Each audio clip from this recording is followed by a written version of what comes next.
Good morning, wee loves. How you going? Cheers. Another cup of tea already.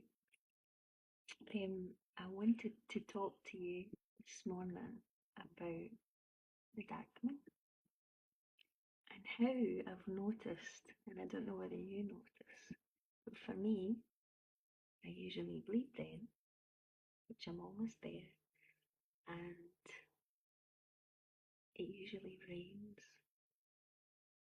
Now, isn't that funny as we start to go into the inward journey of ourselves, the inner parts of us, the rain comes.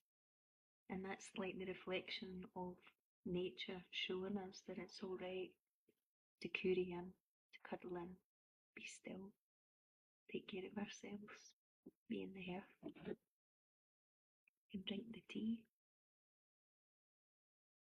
We're all connected, you see. And I thought I'd share that today because I'm working through all the stuff. Anyway, all the best. Big kisses to your face.